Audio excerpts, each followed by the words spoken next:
Hi guys, welcome to Multitap Media. I'm Dan Vargas and this is my beautiful wife, Kathleen Vargas. And we just got back from seeing the movie Dunkirk. And I don't know, it was quite an interesting experience. It's definitely different for the both of us than what we normally would see from Nolan. So the director, yes, Christopher Nolan, he's known for The Dark Knight and Inception and Interstellar. And he always tries to, I notice he tries for something different each time. And this definitely was different than we're normally used to seeing for a war film. So I don't normally watch a lot of war films, but I know I wanted to have an open mind going into this because I know you like Christopher Nolan a lot, and I personally like the Dark Knight trilogy. So knowing that it was Christopher Nolan, I wanted to give it a chance. I went into it. When I first watched the movie, they kind of just threw you right in there. I felt very confused, didn't know what was going on. And from a historical perspective, I actually don't know much history, I'm ashamed to say. But, so in the context of this, all I knew was that there were these guys and they were on a beach and I guess they were trying to get out. Yeah. You don't really know what's going on in the first couple of minutes of the movie. It really confuses you. And don't worry, we're not going to get into spoiler territory just yet. But, my overall reaction was just, you felt dreadful watching the beginning. And there wasn't that American feeling of hope. This is definitely showing a different side of war. This was very tragic, and my overall reaction was, I need to get out of here. That's how, if that's what he was going for, that's definitely how you felt, because this was not a place you wanted to be. You really just wanted to get out and go home. And overall, I thought the imagery was very, very beautiful. The sound, now the sound effects were louder than actually everything else in the film. And I didn't notice that. Yeah, it's hard to notice because it's a very visually driven film where you're looking at the imagery and you're less at the actual story and not much character development. So it wasn't what I was used to seeing with his movies.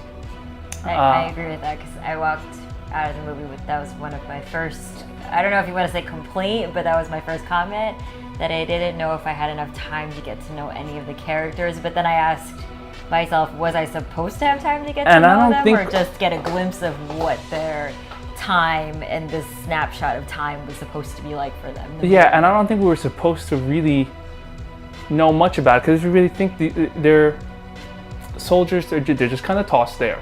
They don't want to be there.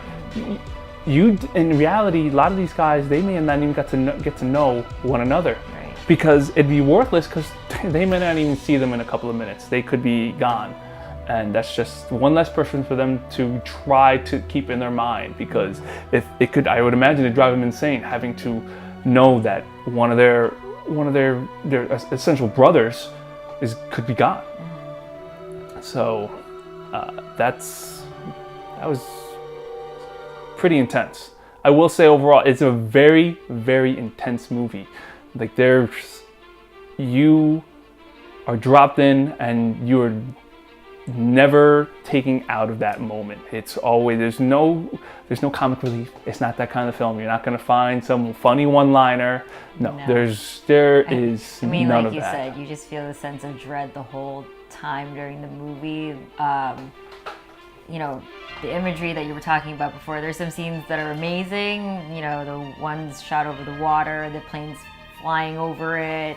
You get that side view of what it would look like if you were perched on the wing of one of the pilot's airplanes. But there are other scenes that make you feel desperate and like you just need to get out. A lot of drowning scenes, and I personally hate drowning. That's like the worst way for me to go. And like you just get scene after scene of these soldiers trapped and with no hope, and so there's a lot of that imagery in there too. Yeah.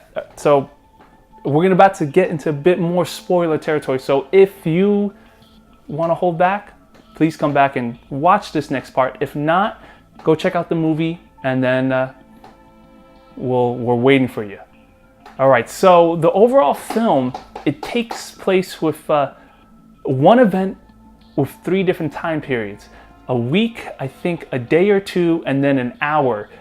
And then eventually all combine and they all meet up.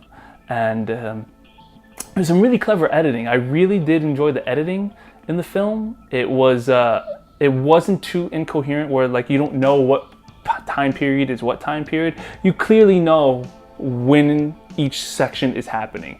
And it does meet up and combine together pretty seamlessly. Right. I remember at the end, towards the end of the movie, when you finally find all 3 timelines coming together at that one event, I just realized, oh my gosh, there was that thing in the beginning where they told you there were 3 separate times, but while you're watching the movie, you don't really think about it like that. It's not really like a time travel kind of movie where you're confused about the time period. Everything happens, like you said, seamlessly, and I like the part where something connected right before, you're like, oh, that guy just did that like 2 seconds ago, and then now you see how it connects to the next part and the next part, and to that final scene on the beach, Yeah, then the cinematography is probably some of the best I've seen in Nolan's movies. There's definitely some tragically beautiful shots, I would say, where it almost looks like a painting with the colors that they used, and especially since it was like shot on film, which he's known for.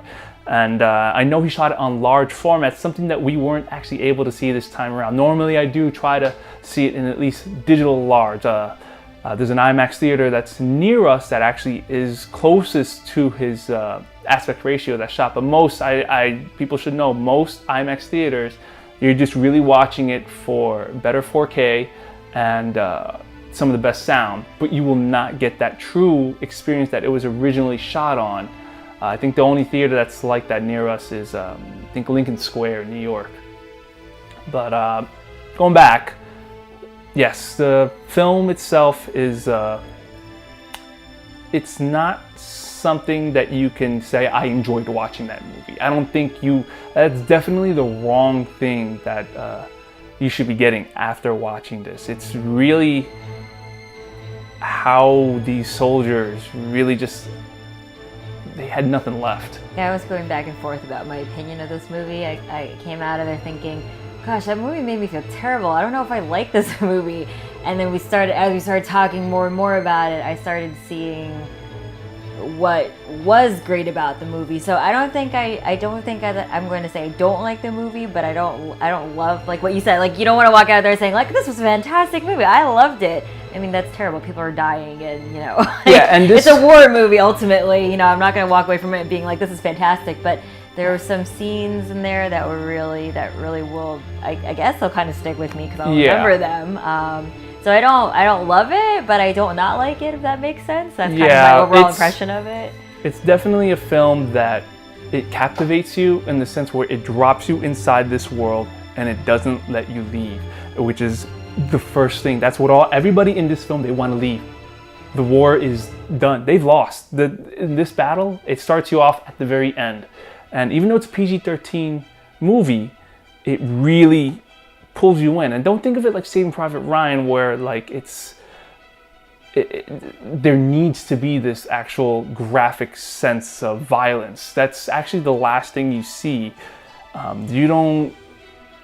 It's more of a very claustrophobic, very personal film almost, because a lot of the scenes are being trapped inside a boat, drowning. And there's been movies that have done this before, yes, but this is the first time that I've actually felt like I want to get out. I can't. This is intense, and yeah, I can't do boats for a while.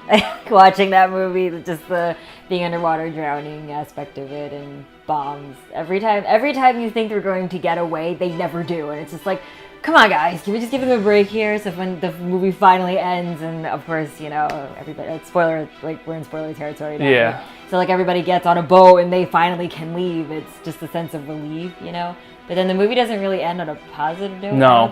Either. A lot of and you'll see that like you don't get to know the characters really. It's not like Saving Private Ryan where you get to learn a little bit about each one and each one's gonna have their heroic moment. No, half the characters, they could care less about one another. A lot of them they just want to live, and they don't care how they get out. They just want to get back home. And yeah, that was an interesting experience, and I definitely something to check out. Yeah, I definitely say check it out. If you can, if you do like Nolan movies, see it on a large screen. If not, you know, it is what it is. Watch it when it comes out on some digital format or Blu-ray. Once again, this is Multitap Media. I'm Dan Vargas, and this is Kathleen Vargas. Thank you for watching.